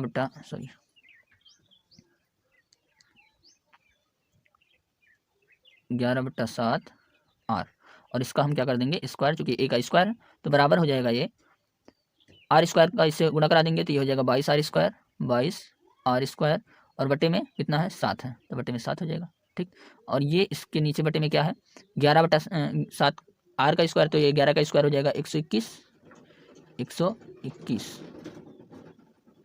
का और 121 आर स्क्वायर हो जाएगा, और बटे में हो जाएगा ये 7 का स्क्वायर, 7 7 49। ठीक, अब देखो ये जो 7 है और 49 ये कट जाएगा, है ना, ये 7 1 के साथ हो जाएगा, 7 7 49 हो जाएगा। ठीक, और 11 से 22 और 121 कट जाएगा, ये हो जाएगा 11 दूना 22, और ये हो जाएगा 11 गिरहिया 121। ठीक, ये हो गया। अब देखो क्या बचा, ऊपर बच गया है हमारा 2 आर स्क्वायर, है ना, 2 आर स्क्वायर बटा 1 हो गया है, 7 कटा 1 हो गया है। ठीक है, और बटे में क्या हो गया है, बटे में हो गया है 11 आर स्क्वायर, है ना, 11 आर स्क्वायर और बटे 7। अब देखो इसका इससे गुणा करा देंगे, इसका इससे गुणा करा देंगे, तो ये हो जाएगा 7 दूना इसका इससे गुणा और इस वाले का इससे गुणा। ठीक, तो ये हो जाएगा 7 दूना 14 आर स्क्वायर। ठीक, और बटे में हो जाएगा ये 11 1 11 आर स्क्वायर। ठीक, अब देखो आर स्क्वायर कट जाएगा, है ना, तो बराबर क्या आ गया 14/11 आ गया, है ना, क्या आ गया 14/11, यानी मतलब 14/11 इसको लिख सकते हैं। ठीक है, 14/11 को क्या लिख सकते हैं, इसको लिख सकते हैं 14/11। ठीक, ये लिख सकते हैं, तो 14/11 कहाँ लिखा गया है, दूसरा वाला ऑप्शन, है ना, ये वाला ऑप्शन सही है। ठीक, 14/11 ये वाला हो जाएगा हमारा सही आंसर। ठीक है, अगला वाला क्वेश्चन देखते हैं, 16 वाला। कहा जा रहा है कि 2 गोलों के आयतनों का अनुपात दिया गया है। ठीक है, 2 गोले हैं और उनके आयतन का अनुपात दिया गया है। अब इसके बाद कहा जा रहा है कि उनके पृष्ठीय क्षेत्रफलों का अनुपात ज्ञात करो। ठीक है, 2 गोलों के आयतन का अनुपात इतना 64/27 है, तो उनके पृष्ठीय क्षेत्रफलों का अनुपात ज्ञात करना है। एकदम सेम इसी से पहले वाला जो क्वेश्चन है उससे संबंधित है, एकदम ऐसे ही दिया गया, बस केवल फार्मूला दूसरा रहेगा और चित्र दूसरा रहेगा। ठीक है, बाकी सारी चीजें वैसे ही रहेंगी। तो इसमें हम सबसे पहले दोनों गोले बना लेते हैं। ठीक है, एक छोटा है एक बड़ा है। ठीक है, एक थोड़ा सा बड़ा गोला रहेगा और एक थोड़ा सा छोटा रहेगा। ठीक, इस तरीके से पहले वाले का जो क्षेत्रफल का अनुपात जो दिया गया है, इसका क्षेत्रफल बटा इसका क्षेत्रफल हमको बताया जा रहा है 64/27। ठीक है, तो हमारा अगर हम इस वाले के त्रिज्या को, इस वाले की कुछ त्रिज्या होगी उसको बड़ा आर मान लेते हैं, और इस वाले की त्रिज्या जो है उसको छोटे लेटर का आर मान लेते हैं। ठीक है, इस तरीके से। अब देखो इसमें इसका जो क्षेत्रफल क्षेत्रफल नहीं, आयतन जो होगा वो क्या हो जाएगा, इसका आयतन हो जाएगा 4/3 पाई आर क्यूब, है ना, आर इसमें बड़ा वाला रहेगा, है ना, चूंकि इसका आर जो है बड़ा आर है। ठीक है, तो आर क्यूब हो जाएगा। ठीक, स्क्वायर नहीं क्यूब रहेगा। ठीक, और इसका जो इस वाले का जो आयतन होगा वो कितना हो जाएगा 4/3 पाई और छोटा वाला आर का क्यूब, है ना, ये हो जाएगा। अब देखो हमें इसके आयतन का अनुपात दिया गया है ना, इसके आयतन का अनुपात यानी मतलब ये बटा ये बराबर दिया गया है। ठीक है, तो हम लिख लेते हैं पहले इसको बटे के रूप में। ठीक, इसको बटे के रूप में पहले लिख लेते हैं, ये हो जाएगा 4/3 पाई आर क्यूब बटे में 4/3 पाई छोटा वाला आर क्यूब, है ना, बराबर दिया गया हमको, कितना दिया गया है 64/27। ठीक है, ये दिया गया। अब देखो 4/3 ऊपर है, 4/3 नीचे है, कट जाएगा, पाई ऊपर है पाई नीचे है, कट जाएगा, तो हमको क्या मिल गया आर क्यूब बटा आर क्यूब बराबर 64/27। ठीक है, तो ये हो गया हमारा बड़ा वाला आर क्यूब बटा छोटा वाला आर क्यूब बराबर हो जाएगा 64/27। ठीक है, अब देखो हम क्या करेंगे, इसका जो क्यूब लगा है, ये आर के ऊपर जो क्यूब लगा है दोनों, इसको हम पूरे का क्यूब लिख सकते हैं, जैसे मतलब इसको लिख सकते हैं हम इधर लिखते हैं। ठीक है, ये हो जाएगा आर बटा छोटा वाला आर का पूरे का क्यूब, ऐसे लिख सकते हैं, और इधर बराबर में क्या हो जाएगा 64/27। ठीक है, अब देखो इसका क्यूब हटाने के लिए हम क्यूब रूट निकाल लेंगे, है ना, घनमूल निकालेंगे इसका। तो घनमूल कैसे निकालते हैं, अब देखो इसका घनमूल निकाल लेंगे तो हमारा ये जो क्यूब जो लगा है, घन लगा है जो घाते 3 है, ये कट जाएगा। ठीक है, यानी मतलब ये हो जाएगा हमारा आर बटा आर का क्यूब अगर है। ठीक है, और इसको क्या कर रहे हैं हम घनमूल निकाल ले रहे हैं। ठीक है, इसका हम क्या करेंगे घनमूल, तो हमें इस तरफ का भी घनमूल निकालना पड़ेगा, 64/27 का भी घनमूल निकालना पड़ेगा, है ना। तो देखो अब ये घनमूल और घन ये दोनों कट जाएंगे, तो ये हो जाएगा बड़ा वाला आर बटा छोटा आर बराबर। अब देखो इसका 64 का घनमूल जो होता है वो होता है 4, है ना, 4 चौक 16 चौका 64, 4 को 3 बार गुणा करोगे तो 64 मिल जाएगा, 4 × 4 × 4। ठीक है, और इस 27 का घनमूल क्या होगा 3 का घनमूल होगा, है ना। तो यानी मतलब हमको आर और बड़े वाले आर और छोटे वाले आर के अनुपात का मान हमको मिल गया है। क्या ये मिल गया है 4/3, ठीक है। यानी मतलब हम बड़े वाले आर को हम क्या लिख सकते हैं, बड़े वाले आर को लिख सकते हैं 4 और छोटे वाले आर को लिख सकते हैं हम 3, ठीक है। इस तरीके से हम लिख सकते हैं। अब हमको पूछा जा रहा है कि इसके पृष्ठीय क्षेत्रफल का अनुपात बताना है, हमें इसके पृष्ठीय क्षेत्रफल का अनुपात बताना है। तो हमको पृष्ठीय क्षेत्रफल पहले पता होना चाहिए। क्षेत्रफल का फार्मूला क्या होता है, क्षेत्रफल का फार्मूला है 4 पाई r², ठीक है। तो ये इसका जो r है वो बड़ा है तो बड़ा वाला r लिख देंगे, और इसका छोटा है तो ये हो जाएगा इसका 4 पाई r², ठीक है। हमें इसी का अनुपात पता करना है। तो हम क्या करेंगे, इन दोनों को बटे में लिख देंगे, ठीक है। तो इसको बटे में लिखते हैं 4 पाई r²/4 पाई r², ठीक है। देखो 4 कट जाएगा, पाई कट जाएगा, ऊपर नीचे है ना, और r² बचा, ठीक है। अब देखो बड़ा वाला r के स्थान पर क्या लिख सकते हैं, 4 लिख सकते हैं, तो ये हो जाएगा 4 का स्क्वायर बटा छोटे वाले r के स्थान पर 3 लिख सकते हैं, तो ये हो जाएगा 3 का स्क्वायर, और ये हो जाएगा 4 चौक 16 बटा 3 3 का 9, ठीक है। तो हमें इसका जो अनुपात है वो कितना मिल गया, 16:9, ठीक है। तो 16:9 कौन सा ऑप्शन है, ये वाला ऑप्शन, चौथा वाला ऑप्शन है ना, 16:9। तो ये वाला जो आंसर होगा हमारा सही हो जाएगा, ठीक है। आगे देखते हैं, कहा जा रहा है 1 से 10 तक की धनात्मक विषम संख्याओं का समांतर माध्य होगा, ठीक है। 1 से 10 तक की धनात्मक विषम संख्याओं का समांतर माध्य ज्ञात करना है, ठीक है। तो हम सबसे पहले पता कर लेंगे कि 1 से 10 तक कौन कौन सी विषम संख्याएं हैं, ठीक है। 1 से 10 तक कौन कौन सी विषम संख्याएं हैं हम लिख लेंगे, और उसके बाद उसका समांतर माध्य ज्ञात कर लेंगे, ठीक है। तो कौन कौन सी है 1 से 10 तक, 1 है पहले, 3 है, फिर 5 है, फिर उसके बाद 7 है, फिर 9 है, ठीक है। 10 से ज़्यादा नहीं जाना है, 10 से कम तक ही रहना है ना। तो 1 से 10 तक की जो विषम संख्या है वो इतनी संख्या है, ठीक है। और हमको समांतर माध्य ज्ञात करना है। समांतर माध्य क्या होता है, सभी को जोड़ लो और जितने हो उससे भाग दे दो, है ना। तो ये हो जाएगा, इसको जोड़ देंगे अगर हम, तुम्हारा माध्य बराबर हो जाएगा, माध्य बराबर ये क्या हो जाएगा, सबको जोड़ लेते हैं, ठीक है, सबको जोड़ लेते हैं, और बटे में कितना कर लेंगे, कितनी संख्या है, 1 2 3 4 5 है ना, तो 5 से भाग दे देंगे, तो बराबर हो जाएगा हमारा, ये कितना हो जाएगा जोड़ने पर, 10 5 15 15 10 25, ठीक है। तो 25 हो जाएगा बटा 5, ठीक है। काटेंगे तो ये कितना आ जाएगा, 5 25, तो हमारा माध्य कितना आ गया, 5 आ गया, ठीक है। तो 5 कौन सा ऑप्शन है, चौथा वाला ऑप्शन है ना, तो यही हमारा सही आंसर है, ठीक है, चौथा वाला, ठीक। चलो अब इसके आगे देखते हैं 18 वाला। कहा जा रहा है माध्यिका को आलेख विधि द्वारा निम्न में से किससे प्राप्त किया जाता है। जो माध्यिका होता है, माध्यिका को आलेख विधि द्वारा इनमें से किससे प्राप्त किया जाता है। तो माध्यिका जो होता है वो से अधिक से कम प्रकार का जो आलेख बनाते हैं, ठीक है। इस तरीके से हमारा ग्राफ बनता है, जैसे मान लो इस तरीके से x अक्ष होता है, इस तरीके से x अक्ष होता है, y अक्ष होता है, ठीक है। तो हमारा जब से कम और से अधिक प्रकार का जब आलेख बनाते हैं तो हमारा कुछ इस तरीके से आता है ना, और उससे अधिक वाले का इस तरीके से कुछ आता है। तो हमारा जिस बिंदु पर ये दोनों आलेख काटते हैं वही हमारा क्या मिल जाता है, माध्यिका मिल जाता है। तो हम इसको क्या बोलते हैं, कौन सा ग्राफ बोलते हैं, इसको बोलते हैं हम तोरण ग्राफ। कौन सा ग्राफ बोलते हैं, तोरण ग्राफ, ठीक है। तो हमें तोरण ग्राफ से इसको पता किया जाता है क्या चीज, माध्यिका, ठीक है। तो हमारा ये पहला वाला ऑप्शन सही होगा, ठीक। अगला देखते हैं 19वां वाला। कहा जा रहा है कि यदि कुछ प्रेक्षणों का मान दिया गया है 27 तथा बहुलक 45 है, तब माध्यिका होगी। हमको माध्य दिया गया है और बहुलक दिया गया है, तो माध्यिका हमको पता करना, ठीक है। तो हमको माध्य, माध्यिका और बहुलक में एक संबंध दिया गया है, ठीक है। हम उस संबंध से इसका ये जो माध्यिका पता करना है इसको हम पता कर लेंगे, ठीक है। होता है वो होता है माध्यिका बराबर बहुलक प्लस 2 माध्य बटा 3, ठीक है। लिख देते हैं इसको, ये होता है माध्यिका बराबर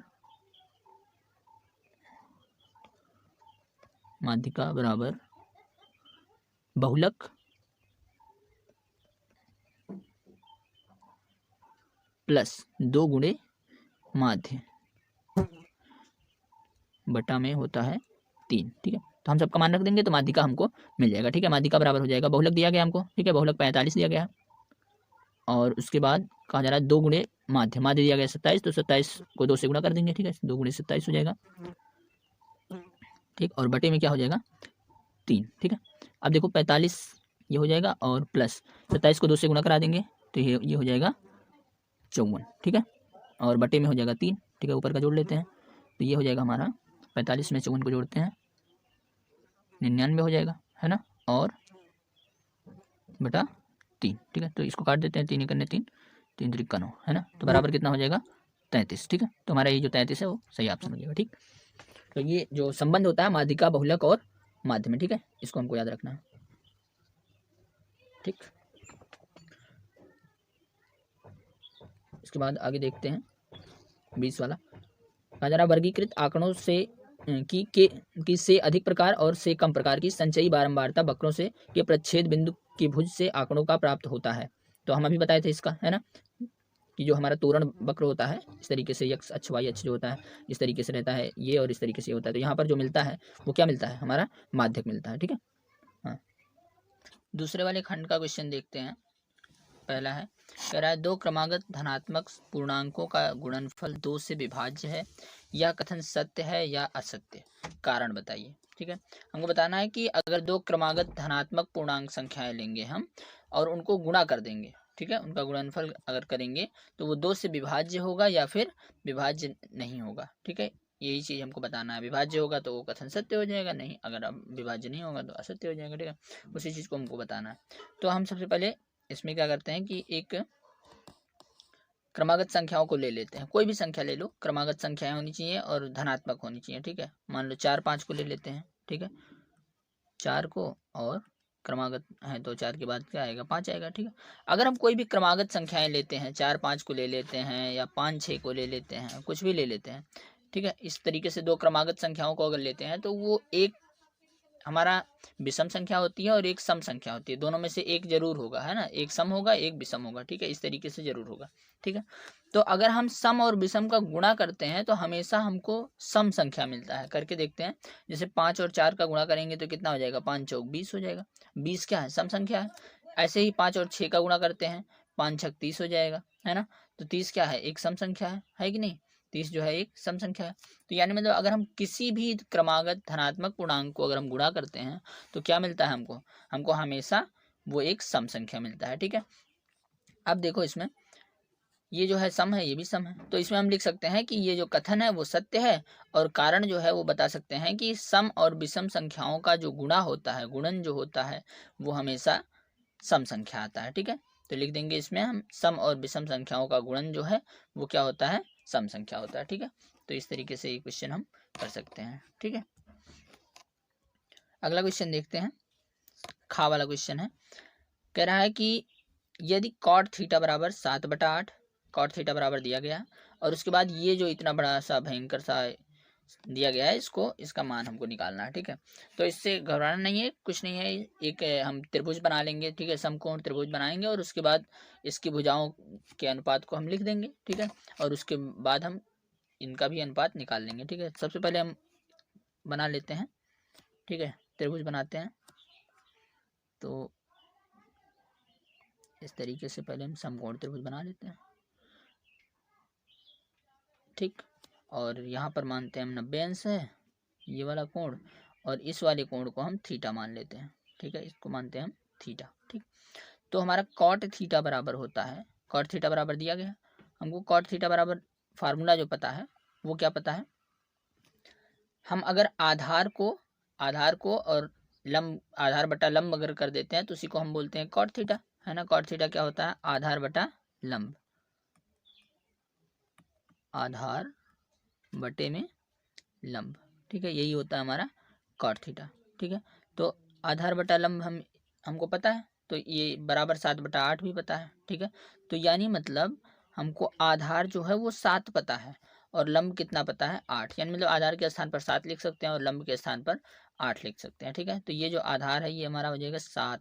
ठीक है, ये आधार कितना हो जाएगा हमारा, 7 हो जाएगा। ठीक है, और ये जो लंब है ये हो जाएगा हमारा 8। ठीक है, इस तरीके से हमको ये दोनों भुजाएं पता चल जाएंगी और हम ये तीसरी वाली भुजा जो होती है इसको हम निकाल लेंगे। कैसे निकालेंगे, पाइथागोरस से। ठीक है, तो पाइथागोरस लगाते हैं, पाइथागोरस का फार्मूला। ठीक है, तो हमने इसको हम बिंदु मान लेते हैं इसका, है ना, ABC। ठीक है, इस तरीके से हम मान लेते हैं ये बिंदु है। ठीक है, तो हमको AC निकालना है। AC बराबर हम क्या करेंगे, AC बराबर पाइथागोरस का फार्मूला लगाएंगे, पाइथागोरस के फार्मूला में रख देंगे इसको। ठीक है, तो ये हो जाएगा AB का मान हो जाएगा 7 का स्क्वायर और प्लस 8 का स्क्वायर को अंडर रूट कर देंगे। ठीक है, तो यानी मतलब ये हो जाएगा 7 का स्क्वायर प्लस 8 का स्क्वायर। ठीक, बराबर करके लिखेंगे। ये 7 का स्क्वायर कितना हो जाएगा, 7 7 49। ठीक है, 7 का स्क्वायर जो होगा 49 हो जाएगा और प्लस 8 का स्क्वायर 64 हो जाएगा। ठीक है, 8 का स्क्वायर 64 हो जाएगा। अब ये देखो बराबर करेंगे, ये हो जाएगा हमारा अंडर रूट इसको जोड़ देंगे तो ये हो जाएगा 113, ठीक है। इसको जोड़ेंगे कितना हो जाएगा, 113 हो जाएगा, ठीक है। इस तरीके से ये जो होगा हमारा मिल जाएगा, ठीक है। ए बी बराबर हमको मिल गया क्या, √113। तो ये जो ए बी है ये मिल गया हमको 113, ठीक है। अब देखो, अब हम इसमें साइन थीटा और कॉस थीटा निकाल सकते हैं, ठीक है। कैसे निकालेंगे, साइन थीटा बराबर होता क्या है, साइन थीटा बराबर क्या होता है, साइन थीटा बराबर होता है ये लंब बटा कर्ण होता है, लंब बटा कर्ण, यानी मतलब साइन थीटा कितना हो जाएगा, 8/√113 हो जाएगा, जो कि हमको कर्ण पता चल गया है ना। इस तरीके से लिख सकते हैं, साइन थीटा लिख सकते हैं। और हम ऐसे ही कॉस थीटा भी निकाल लेंगे। कॉस थीटा क्या हो जाएगा, कॉस थीटा होता है आधार बटा कर्ण, यानी मतलब ये कितना हो जाएगा, 7/113 हो जाएगा अंडर रूट में, है ना। 7/√113 हो जाएगा, ठीक। तो हमें साइन थीटा और कॉस थीटा का मान मिल गया है। अब इसी मान को हम क्या करेंगे, इसमें रख देंगे और रखने के बाद हम सॉल्व कर लेंगे और वही हमको आंसर मिल जाएगा, ठीक है। तो हम हल करते हैं।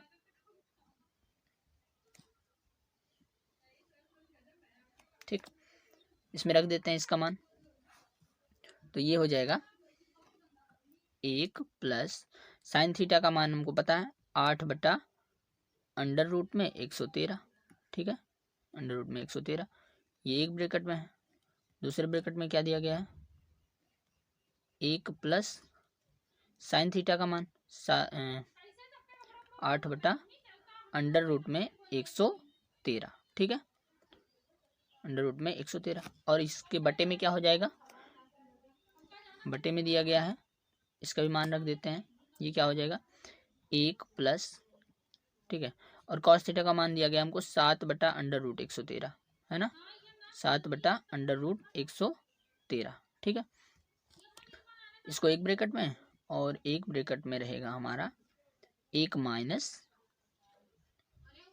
अच्छा यहाँ पर माइनस था, सॉरी गलती हो गई है, तो सही कर लेते हैं, यहाँ पर माइनस लगा है,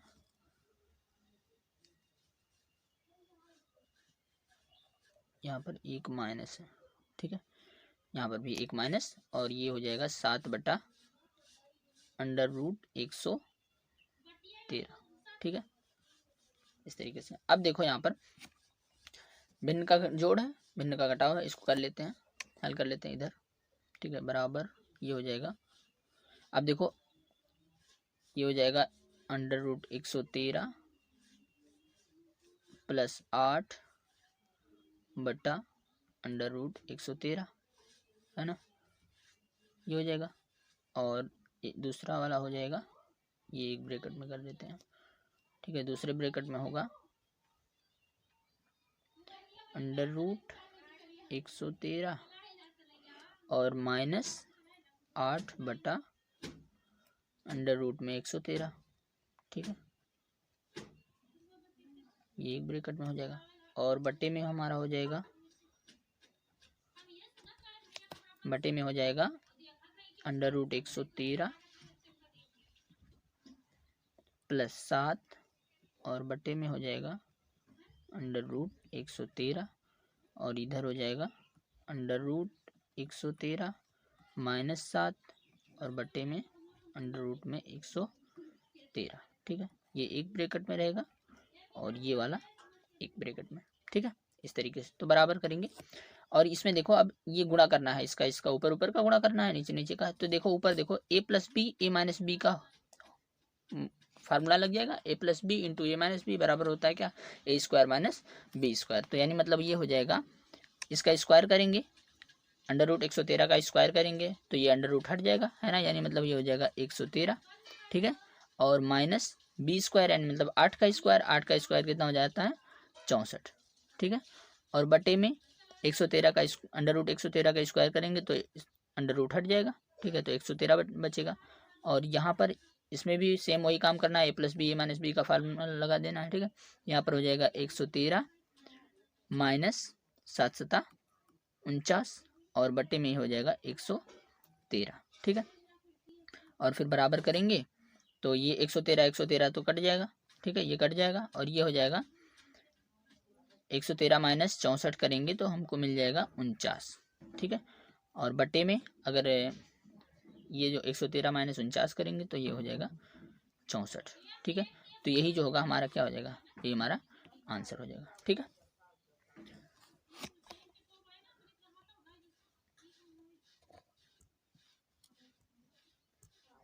इसके बाद अगला क्वेश्चन देखते हैं, गा वाला। इसमें कह रहा है कि एक शंक्वाकार बर्तन जिसका आंतरिक व्यास 10 सेंटीमीटर और ऊंचाई 24 सेंटीमीटर दिया गया है। ठीक है, इसका व्यास, एक शंक्वाकार बर्तन है और उसका आंतरिक व्यास दिया गया है और उसकी ऊंचाई दिया गया है। ठीक है, तो हम सबसे पहले बना लेते हैं, एक बर्तन बना लेते हैं शंक्वाकार का। शंख कैसा होता है, जोकर की टोपी की तरह से, है ना। चलो एक जोकर की टोपी बना लेते हैं, ये है ना। उल्टा बनाते हैं, चूंकि पानी भरना है तो उल्टा भरेंगे, नहीं तो सीधा करके कैसे भरेंगे, है ना। तो शंख को हमको उल्टा करना पड़ेगा। ठीक है, इस तरीके से ये जो है ये शंकु का है। तो शंकु जो होता है इसका व्यास दिया गया है। ठीक है, व्यास दिया गया है 10 सेंटीमीटर। व्यास क्या होता है, ये जो इसका केंद्र होता है वहां से होते हुए एक रेखा जाती है, ये पूरा, इसको बोलते हैं व्यास। व्यास दिया गया हमको कितना, 10 सेंटीमीटर। व्यास जो दिया गया है वो है हमारा 10 सेंटीमीटर और ऊंचाई जो दिया गया है वो 24 सेंटीमीटर है। ठीक है, ऊंचाई भी लिख लेते हैं यहाँ पर, ये ऊंचाई जो होगा ये हो जाएगा 24 सेंटीमीटर। ठीक है, ऊंचाई जो है 24 सेंटीमीटर है और व्यास जो है ये है हमारा 10 सेंटीमीटर। ठीक है, तो अगर व्यास 10 है तो इसकी त्रिज्या कितना हो जाएगा, आर कितना हो जाएगा, आर 5 हो जाएगा इसका, है ना। आर जो होगा इसका 5 हो जाएगा। ठीक है, और कहा जा रहा है कि पानी को एक बेलनाकार बर्तन जिसका आंतरिक व्यास दिया गया है उसमें डाला जा रहा है। ठीक है, मतलब इसके पानी को पूरा भरा गया था, उसको निकाल के किसी दूसरे बर्तन में डाल दिया जा रहा है। ठीक है, दूसरा बर्तन जो है वो कैसा है, वो बेलनाकार है। ठीक है, तो एक बेलन भी बना लेते हैं। ठीक है, एक बेलन बना लेते हैं। इस तरीके से एक बेलनाकार बर्तन है और उसमें उसका पानी निकाल के डाल दिया जा रहा है। ठीक है, तो डाला जाएगा तो मान लो हमारा ये पानी जो है यहाँ तक भर जा रहा है। ठीक है, यहाँ तक इसमें पानी भरा गया है। ठीक है, ये पानी भर गया। अब देखो इसमें क्या है कि इसका व्यास दिया गया है 20 सेंटीमीटर है, इसका व्यास जो है वो बताया गया है, व्यास जो है वो 20 सेंटीमीटर है। ठीक, तो ये हमारा जो व्यास होगा ये है हमारा 20 सेंटीमीटर। ठीक है, 20 सेंटीमीटर। तो इसका त्रिज्या कितना हो जाएगा, त्रिज्या इसका उसका आधा हो जाएगा 10, है ना।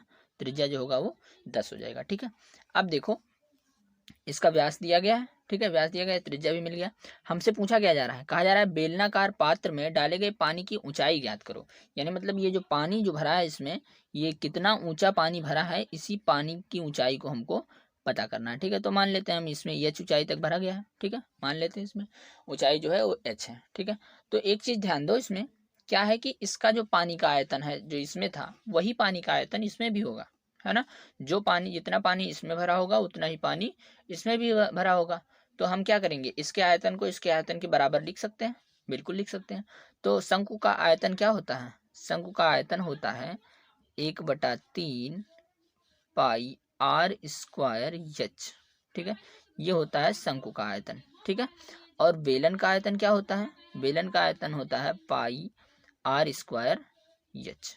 ठीक है, तो हम सबका मान रख देंगे, इसका आर 5 है, इसका आर 10 है। ठीक है, और पाई का मान तो दोनों में समान रहेगा और एच इसका दिया गया, इसका एच नहीं दिया गया, तो हमको इसी एच का मान पता करना है। ठीक है, तो हम इन दोनों को पहले बराबर लिखते हैं। ठीक है, इन दोनों को बराबर हम लिख सकते हैं। ठीक है, तो लिखते हैं 1/3 पाई आर स्क्वायर एच बराबर लिखते हैं पाई आर स्क्वायर एच, सबका मान रख देते हैं। ठीक है, तो मान रखेंगे तो ये हो जाएगा 1/3, पाई का मान ऐसे ही रहने देते हैं, पाई कट जाएगा, आर जो है ये पाई पाई जो होगा ये कट जाएगा। ठीक है, ये पाई और ये पाई कट जाएगा, दोनों तरफ उसी से गुणा है। ठीक है, तो ये हो जाएगा यहाँ पर आर स्क्वायर, आर का मान कितना दिया गया 5। ठीक है, आर का मान कितना दिया गया 5 दिया गया। ठीक है, तो यहाँ पर लिख लेते हैं गुणे 5 का स्क्वायर हो जाएगा, है ना, ये पाई कट गया। ठीक है, ये 5 का स्क्वायर हो जाएगा और एच कितना दिया गया है, एच दिया गया है 24, तो 24 भी गुणे में लिख देते हैं और बराबर हो जाएगा, इसमें आर का मान कितना है 10, तो ये हो गया 10 का स्क्वायर और एच का मान नहीं पता है तो एच लिख देते हैं। ठीक है, अब इसको देखो, ये 3 से कटेगा 24, है ना, 3 8 24। ठीक है, और अब इसको गुणा करा देते हैं, 5 का स्क्वायर जो होगा 25 हो जाएगा और गुणे 8 कर देते हैं, बराबर हो जाएगा 10 का स्क्वायर एच। ठीक है, अब ये 25 और 8 का गुणा कराएंगे, है ना, तो कितना हो जाएगा 200, ये हो जाएगा 200।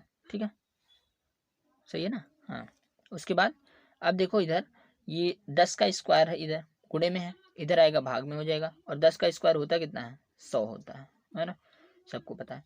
एच बराबर कितना हो गया 200/100, और ये जो 0 0 0 0 कट जाएगा, कितना हो गया एच बराबर हमको कितना मिल गया 2। ठीक है, यानी मतलब 2 सेंटीमीटर ऊंचाई तक ये जो पानी है ये इसमें भरा हुआ है। ठीक है, इस तरीके से हमारा आंसर निकला है। ठीक है, इसके बाद अगला वाला क्वेश्चन देखते हैं, घा वाला क्वेश्चन कह रहा है कि निम्न आंकड़ों का समांतर माध्य ज्ञात कीजिए। ठीक है, इसमें हमको माध्य ज्ञात करना है ना।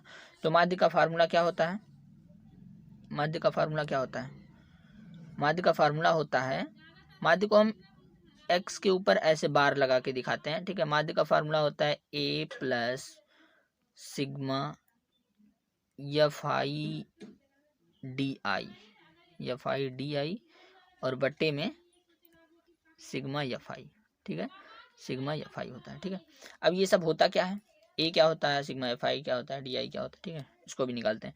जो ये तुम्हारा है बारंबारता, इसको बोलते हैं हम एफ आई, क्या बोलते हैं एफ आई। तो सिग्मा एफ आई क्या होगा, सभी सिग्मा को सबको जोड़ दोगे, सिग्मा मतलब जोड़ना। ठीक है, तो सिग्मा एफ आई कितना हो जाएगा, इन सबको जोड़ देते हैं, कितना हो जाएगा 7 2 9, और ये हो जाएगा 21, और 21 में 6 जोड़ देते हैं 27 हो जाएगा, है ना, और 27 में 8 जोड़ देते हैं तो ये हो जाएगा 35, और ये हो जाएगा 50। ठीक है, तो हमारा सिग्मा एफ आई कितना हो जाएगा 50। ठीक है, हाँ सही है ना, 35। ठीक है, तो सिग्मा एफ आई जो है वो 50 हो गया। ठीक है, तो अब हम सबसे पहले इसमें इसका जो यक्साई निकाल लेंगे। यक्साई क्या होता है, यक्साई जो होता है इसका जो माध्य होता है, एक तरीके से कह सकते हैं बीच वाला।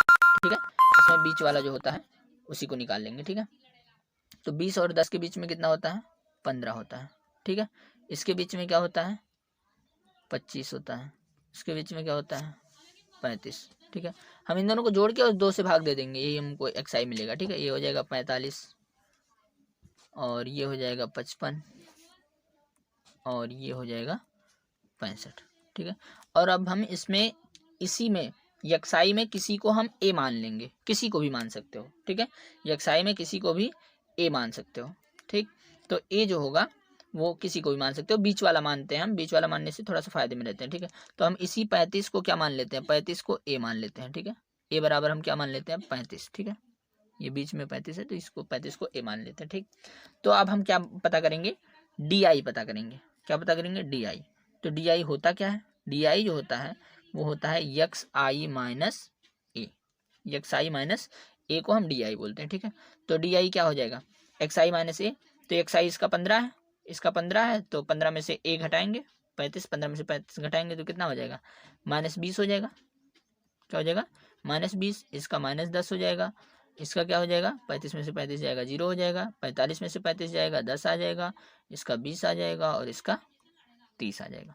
ठीक है, तो हमको डी आई मिल गया। हमको पता क्या करना है, हमको अभी पता करना है सिग्मा एफ आई डी आई, यानी एफ आई और डी आई को गुणा करना है। तो एफ आई कौन सा है, ये है, डी आई कौन सा है, ये है, इन दोनों को गुणा कर लेते हैं, यानी मतलब हम पता करते हैं अब क्या एफ आई और डी आई, एफ आई गुणे डी आई। ठीक है, तो एफ आई डी आई क्या हो जाएगा, इन दोनों को गुणा कर दो, 2 दूना 4, 40 हो जाएगा, -40। ठीक है, ऐसे इसको गुणा कर देंगे -70 हो जाएगा, है ना। ठीक, और इसको गुणा कर देंगे तो ये 0 हो जाएगा, इसको करेंगे तो 150 हो जाएगा, इसको गुणा करेंगे तो 160 हो जाएगा, और इसको गुणा करेंगे तो 180 हो जाएगा। ठीक है, इस तरीके से हमको एफ आई डी आई मिल गया। हमको पता क्या करना है, सिग्मा एफ आई डी आई, मतलब इन सबको जोड़ देना है। तो जोड़ने पर देखते हैं क्या आता है, sigma F I D I, F I D आई क्या आता है, इनको जोड़ लेते हैं। तो ये 7 4 11 110 हो जाएगा, और इसमें से 110 150 में से घट जाएगा क्योंकि ये माइनस में है ना, तो ये हो जाएगा 40, 40 इसको जोड़ेंगे 200, 200 ये हो जाएगा 380। ठीक है, कितना हो जाएगा 380। ये हमको sigma F I D I मिल गया।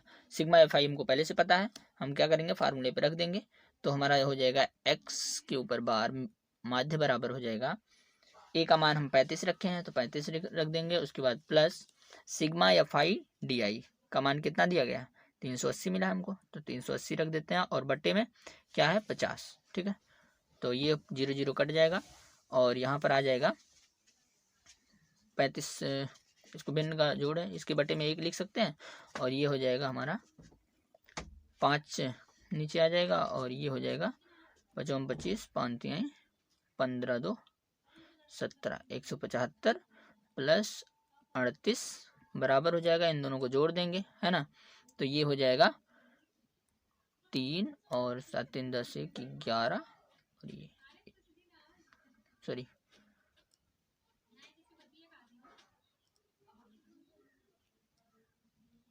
213/5। ठीक है, ये हो जाएगा हमारा आंसर। ठीक है, इसको हम दशमलव में भी बदल सकते हैं। ठीक है, दशमलव में बदल लेंगे तो वो भी सही है। ठीक है, तो ये हमारा आंसर मिल गया। ठीक, अगला क्वेश्चन देखते हैं। इस क्वेश्चन में कह रहा है कि बिंदु -4, 6 बिंदुओं, ये एक बिंदु दिया गया, एक बिंदु ये दिया गया, इन दोनों को जोड़ने पर रेखाखंड को किस अनुपात में विभाजित करता है, ये हमको पता करना है। ठीक है, तो हम सबसे पहले एक काम करेंगे, एक लाइन बना लेंगे, रेखा बना लेंगे। ठीक है, एक रेखा बना लेते हैं इस तरीके से। ठीक है, माना ये रेखा ए बी है। ठीक है, ये ए पॉइंट हो गया और ये हो गया बी पॉइंट। ठीक है, और बीच में कोई एक पॉइंट है पी मान लेते हैं इसको, और पी जो है उसका जो एक्स वाई का मान है ये है -4, 6। ठीक है, ये है, और बी का मान जो है दिया गया है 3, -8, और उसके बाद जो ए का मान है वो दिया गया है -6, 10। ठीक है, ये दिया गया है। अब इसके बाद इसमें हमको पूछा जा रहा है कि जो ए पी और पी बी का अनुपात पूछा जा रहा है, तो ये मान लेते हैं यम है और ये मान लेते हैं यन। हम मान लेते हैं कि ये जो पी है वो ए बी को यम रेशियो, यम अनुपात यन में विभाजित कर रही है। ठीक है, तो ये हो जाएगा हमारा फार्मूला हमारे पास होता है x बराबर जो होता है ये होता है यम x2 प्लस यन x1 और बटे में होता है ये यम प्लस यन। ठीक है, ये होता है हमारा x क्या है, ये बीच वाला 4 है ना, और ये x2 है और ये वाला x1 है। तो इसमें हम मान रख देते हैं, तो x बराबर हमको पता है -4 और बराबर करके यम जो है नहीं पता है तो हम ऐसे रख देते हैं। x2 जो है वो कितना है, 3 है। x2 जो है वो कितना है, 3, तो 3 से गुणा कर देंगे तो ये 3m हो जाएगा। और x1 जो है वो -6 है, तो -6 से n में गुणा करेंगे तो -6n हो जाएगा, -6n हो जाएगा और बटे में हो जाएगा यम प्लस यन। ठीक है, इस तरीके से। अब देखो यम प्लस एन जो है इधर भाग में, इधर जाएगा गुणा में हो जाएगा, तो इसको ये कर देंगे -4 और ये हो जाएगा यम प्लस यन है ना, बराबर ये हो जाएगा 3m -6n, 3m -6n करेंगे तो -3n हो जाएगा, सॉरी -3m नहीं, ये हो जाएगा 3m -6n, ऐसे ही रहेगा। ठीक है, ये अलग अलग है। अब इसके बाद क्या करेंगे, ये इसको गुणा करा देंगे तो ये हो जाएगा -4 यम और ये हो जाएगा -4 यन और बराबर में हो जाएगा 3m -6n। ठीक है, अब देखो यम को एक तरफ कर लेते हैं, यन को एक तरफ, तो ये हो जाएगा -4m। ठीक है, और ये इधर आएगा -3m हो जाएगा, -3m और ये बराबर करके हो जाएगा, इधर आ जाएगा ये 6n पहले से है -6n है ना, और इधर आ जाएगा +4n हो जाएगा। ठीक, अब ये इधर माइनस माइनस प्लस ऐड हो जाएगा और ये जुड़ जाएगा, ये हो जाएगा 4 3 7 -7m और बराबर करके हो जाएगा, ये हो जाएगा -2n। ठीक है, -2n। ठीक, अब ये देखो माइनस माइनस कट जाएगा, इसका ये प्लस हो जाएगा और ये भी प्लस हो जाएगा। ठीक है, तो ये हो जाएगा 7m और ये जो 2 है इधर गुणे में है, इधर आएगा भाग में हो जाएगा, तो बट्टा 2 कर सकते हैं और बराबर करके लिख देंगे n। ठीक है, अब ये देखो यम इधर कैसे है, यम इधर गुणे में है, इधर जाएगा भाग में हो जाएगा, तो ये हो जाएगा 7/2 और बराबर में हो जाएगा यन बटा यम। ठीक है, यानी मतलब यन अनुपाते यम जो होगा वो क्या हो जाएगा, ये हो जाएगा 7/2। और अगर पूछा जाए यम अनुपाते यन, ठीक है, यम अनुपाते यन पूछा जाए तो ये हो जाएगा 2/7। ठीक है, इस तरीके से। तो ये यम जो है ये में जो है ये 2 हो गया और यन जो है ये कितना हो गया, 7 हो गया। ठीक है, ये 2/7 में इस तरीके से इसको, ये जो पॉइंट पी था, ठीक है, ये जो पी था ये इसको ए बी को 2/7 में विभाजित कर रहा था। ठीक है,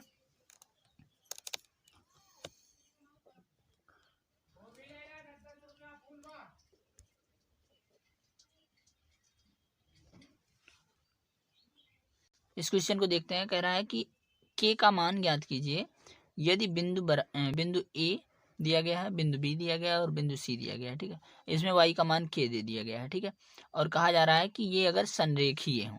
ठीक है, तो इसमें त्रिभुज के क्षेत्रफल का फार्मूला लगाएंगे।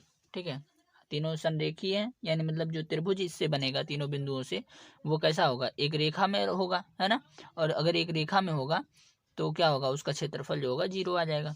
ठीक, तो हम सबसे पहले क्या करते हैं, इन तीनों बिंदुओं को मान लेते हैं x1 y1 x2 y2 और x3 y3। ठीक है, तो ये वाला हो जाएगा x1 y1 हो जाएगा, और इसको मान लेते हैं हम x2 y2 मान लेते हैं, और ये वाले को x3 y3 मान लेते हैं। ठीक है, इस तरीके से।